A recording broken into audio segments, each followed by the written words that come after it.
Good morning, good afternoon, good evening. आप सभी लोगों का वेलकम, स्वागत अपने HK बायोलॉजी गुरु यूट्यूब चैनल पर।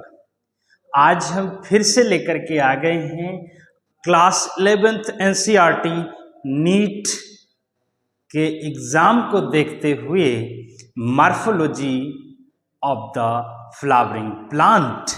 जी हाँ, लेक्चर को स्टार्ट करने से पहले चैनल को करिए सब्सक्राइब और जुड़ जाइए हमारे साथ। बहुत बेहतरीन लेक्चर आप सभी लोगों के सामने, the morphology of the flowering plant.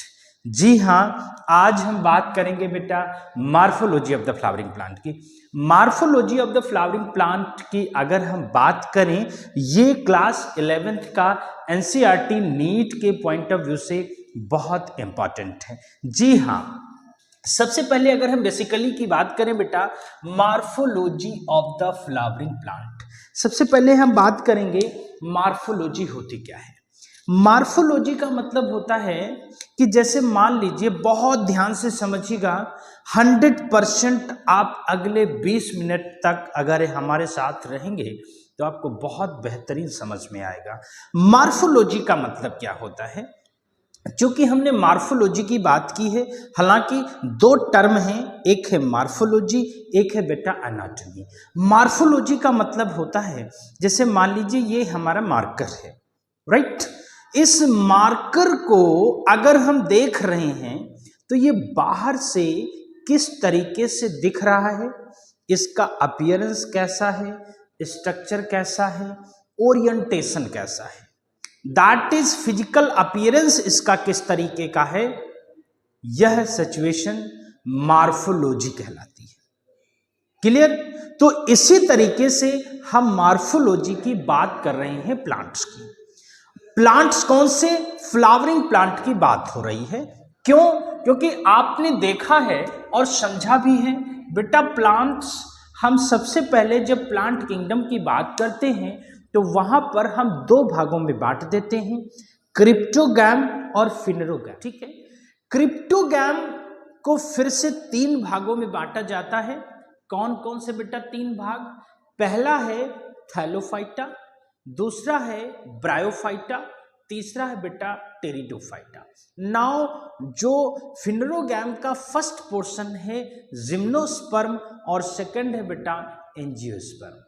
Angiosperm में 2 ग्रुप्स आते हैं बेटा, डाइकॉट और मोनोकॉट। तो हम बात कर रहे हैं एंजियोस्पर्म की। ठीक है बेटा। तो जब हम एंजियोस्पर्म के किसी भी फ्लावरिंग प्लांट की बात करते हैं तो सबसे पहले उसकी बात जाती है मॉर्फोलॉजी की। ठीक है, तो मॉर्फोलॉजी आई कहां से?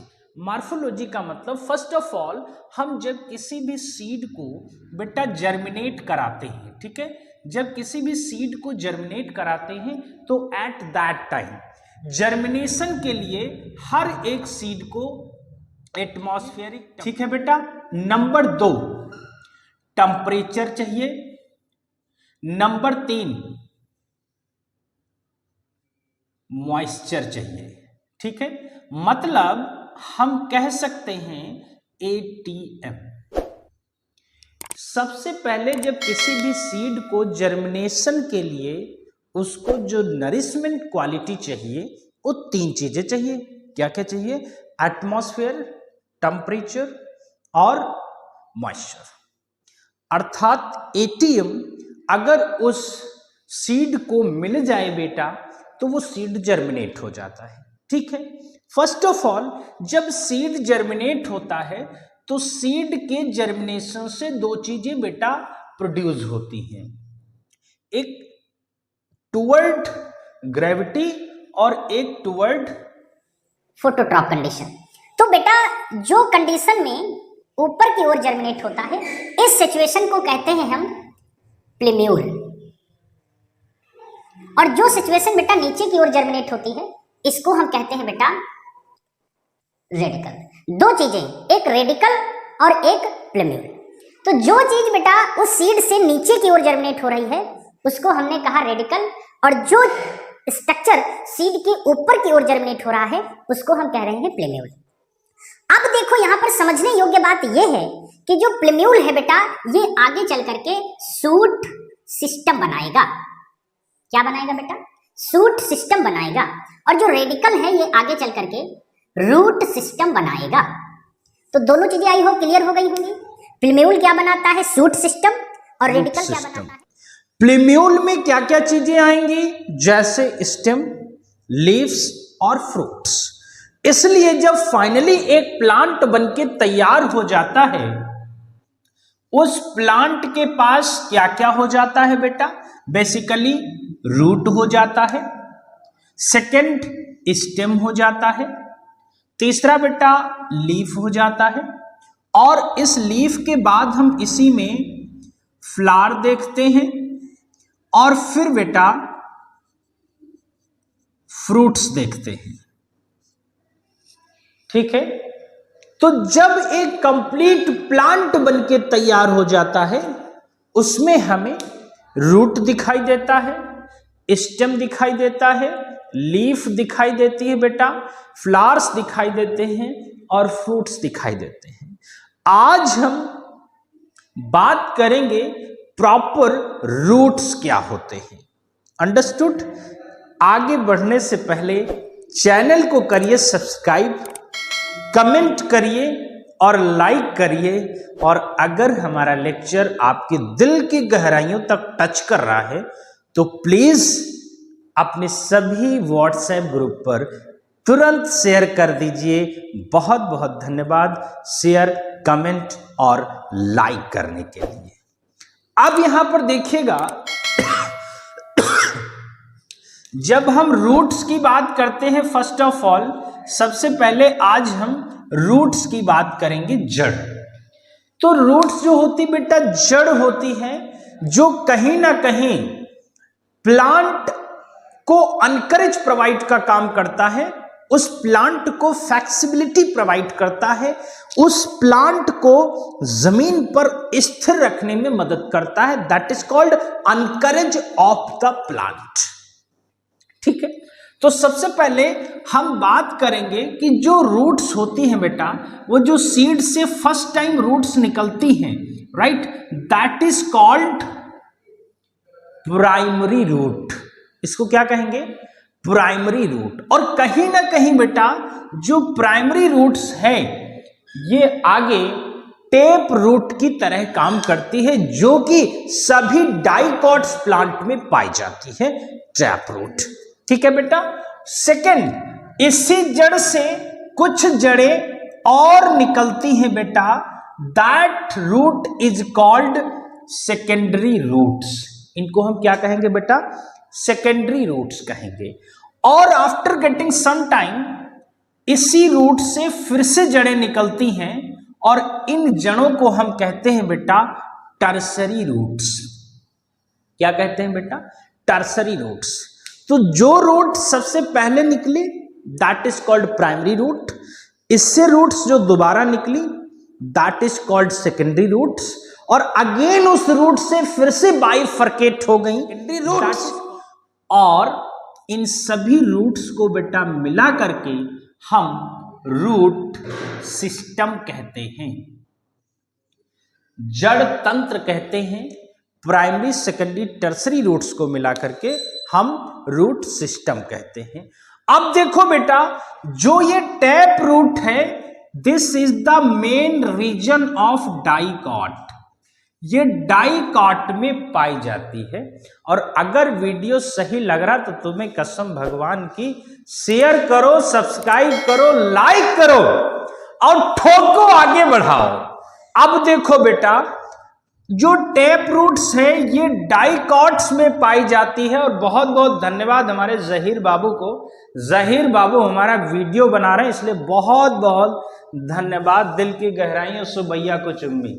अब देखो बेटा, इधर जो टैप रूट्स के बाद सेकंड आती बेटा फाइब्रस रूट्स। ऐसे रूट्स जो मेन रेडिकल से ना निकल करके बेटा at the base of lateral side of, मतलब रूट्स रेडिकल से ना निकल करके एक बेस से बहुत सारी रूट्स निकल आए, that is called fibrous roots. तो टेप रूट का बेस्ट एग्जाम्पल बेटा क्या हुआ, डाइकॉट लाइक ग्राम, पी। और फाइब्रस रूट्स का बेटा बेस्ट एग्जाम्पल है जैसे गेहूं, वीट, ठीक है ना बेटा, वीट इसका बेस्ट एग्जाम्पल है। नेक्स्ट है बेटा एडवेंटिशियस। एडवेंटिशियस रूट्स वे रूट्स होती हैं जो जड़ें बेस से तो निकलती हैं, इसके अलावा stem have each node performing several kind of roots, that is called adventitious roots. जैसे सुगर केन, मेज, ठीक है ना, जिया मेज, इन सभी प्लांट्स में एडवेंटिशियस रूट्स पाई जाती। अब यहां पर जो टेप रूट्स है बेटा ये लाइफ लॉन्ग होती है, बट फाइब्रस और एडवेंटिशियस ये फ्लैक्सिबल लाइफ लॉन्ग नहीं होती, बट हां सपोर्टिंग नेचर की ये भी होती है। अंडरस्टूड? बहुत अच्छे। अब बात करते हैं हम रीजन ऑफ रूट्स की। रीजन ऑफ रूट्स का मतलब है बेटा कि वो जो रूट्स है उसमें कौन कौन से ऐसे भाग हैं जो उस जड़ के लिए बहुत ही इंपॉर्टेंट रोल प्ले करते हैं, ठीक है ना। रीजन ऑफ रूट्स का मतलब है कि जो जड़ है उसमें कौन कौन से ऐसे भाग हैं जो उस जड़ के लिए इंपॉर्टेंट रोल प्ले करते हैं। तो फर्स्ट ऑफ ऑल जब हम किसी रूट्स की बात करते हैं बच्चा, तो रूट्स के सबसे ऊपरी हिस्से में इस तरीके से हेयर लाइक थ्रेड्स लगे रहते हैं, that threads should be called root hair. इनको हम क्या कहेंगे, रूट हेयर्स कहते हैं। और यह पोर्शन जिसमें रूट्स हेयर पाए जाते हैं बच्चा, वह कहलाता है रीजन ऑफ सेल मैच्योरेशन। हालांकि शुरुआत यहां से होती, भाई जहां पर फैक्ट्री होगी बनेगी वहीं पर ना, तो cell maturation that is called meristematic cell यहां पर होती है। सेल यहां पर पहले बनाई जाती है और उसके पहले बेटा रूट कैप लगा हुआ है। रूट कैप का काम है protection of inside tissue and also promote toward earth. Earth की तरफ यह प्रमोटिंग फैक्टर की तरह काम करता है।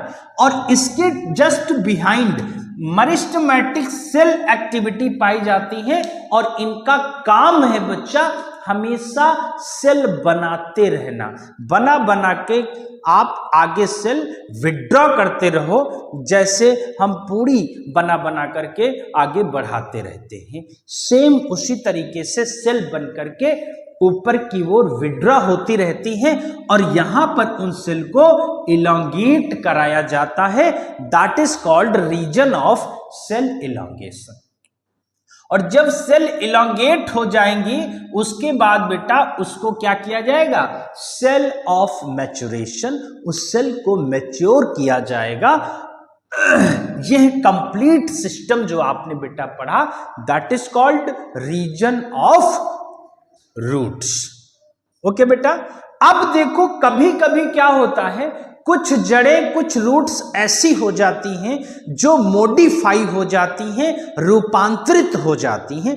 रूपांतरित मॉडिफाई इसलिए हो जाती हैं क्योंकि कभी कभी इनका काम अनकरेज तो होता ही होता है, इसके अलावा रूट्स का काम food storage, absorption, respiration, supporting, इस तरीके के बहुत सारे ऐसे काम रूट्स के हो जाते हैं। इसलिए रूट्स मॉडिफाई हो जाती है, रूपांतरित हो जाती है एक संरचना से दूसरी संरचना में। ठीक है बेटा। सो हम कह सकते हैं roots of some plants their change in shape to perform their specific function. These function are called absorption, right beta, storage of food, supporting and respiration also. ठीक है बेटा। अब बात करते हैं इनके अलग अलग काम कौन कौन से हो सकते हैं। जैसे बेटा स्टोरेज ऑफ फूड में हम एग्जाम्पल देते हैं, जैसे टर्निप, कैरेट, और स्वीट पोटैटो, गाजर, मूली और शकरकंद। ये बेटा ऐसे एग्जाम्पल्स हैं रूट के जो स्टोरेज ऑफ फूड की तरह काम करते हैं। इसमें कुछ फूड का डिपोजिशन हो जाने की वजह से इनका साइज चेंज हो जाता है। ठीक है बेटा। नेक्स्ट है बेटा रेस्पिरेशन, दैट इज कॉल्ड, आपने देखा होगा जनरली जो रूट्स होती हैं ये जमीन में नीचे की ओर ग्रो करती हैं। ठीक है, जिनका काम है absorption of minerals, anchorage of the plant and positive geotropic. But sometime in case of respiration, ये रेस्पिरेशन करने के लिए ऊपर की ओर ग्रो हो जाती हैं। That root should be called pneumatophore, जैसे राइजोफोरा। हालांकि ये मैंग्रोव वेजिटेशन का एग्जाम्पल है जहां पर निमैटोफोर्स पाए जाते हैं जो रेस्पिरेशन में हेल्प करते हैं। इसके अलावा कुछ जड़ें ऐसी होती हैं बेटा जो सपोर्ट करने में भी मदद करती हैं, जैसे बैनियन ट्री। बैनियन ट्री का जो रूट्स है बेटा वो मॉडिफाई हो जाता है बरगद के पौधे में, और वो स्टेम से लगा हुआ जो ब्रांच है उस ब्रांच के नोड से कुछ इस तरीके से रूट्स अराइज होती हैं बेटा, जो आकर के जमीन में अनकरेज हो जाती हैं, जमीन में अनकरेज हो जाती हैं। और इसी के साथ साथ इनका काम हो जाता है सपोर्टिंग द ब्रांच, इसलिए ताकि ये ब्रांच नीचे गिर न जाए। सपोर्टिंग एब्जॉर्प्शन ऑफ मिनरल, इसका काम सपोर्ट का बहुत ज्यादा होता है, इसलिए इस रूट्स का नाम है बेटा प्रॉप रूट्स। ये आज तक जो भी आपने बात अभी तक पढ़ी, हमने रूट्स के बारे में बताया। नेक्स्ट लेक्चर में बात करेंगे स्टेम की। स्टेम क्या होता है, स्टेम के काम क्या हैं, इसका नेचर कैसा है, कंप्लीट बात करेंगे स्टेम की, उसके बाद लीफ की। तो आज के लिए इतना ही। चैनल को करते रहिए लाइक और इसी तरीके का सपोर्ट। और हाँ, अगर आप class 11, 12th, 9th, even high school CBSE और आईसीएसई से पढ़ाई कर रहे हैं तो एचके बायोलॉजी गुरु यूट्यूब चैनल के माध्यम से हमारा ऑफलाइन सेंटर विद्या कैंपस बख्शी का तालाब चल रहा है। आप आकर के विजिट कर सकते हैं। इसके अलावा आप अगर नीट और आईआईटी की तैयारी कर रहे हैं या इस बार 2024 में 5 मई को एग्जाम देने वाले हैं तो आज ही संपर्क करें विद्या कैंपस बख्शी का तालाब लखनऊ। इसको लेकर के एक बहुत सारी जिम्मेदारियां आप लोगों ने हमारे ऊपर दे दी हैं, इसलिए हमने अभी तक वनडे एग्जाम की हमारी कुछ बुक्स भी लॉन्च हो गई हैं। आप उन्हें भी ऑनलाइन ऑफलाइन किसी भी शॉप से जो अभी नियर बाई हमारे इंस्टीट्यूट के हैं वहां पर जाकर के वनडे एग्जाम की बुक्स परचेस कर सकते हैं, जैसे रीजनिंग, मैथमेटिक्स, हिंदी और जीके। विद्या कैंपस बख्शी तालाब सपोर्ट करता है एचके बायोलॉजी गुरु के साथ आप लोगों के बेहतर फ्यूचर के लिए। बहुत बहुत धन्यवाद। बहुत जल्द मिलते हैं आपसे। तब तक के लिए नमस्कार।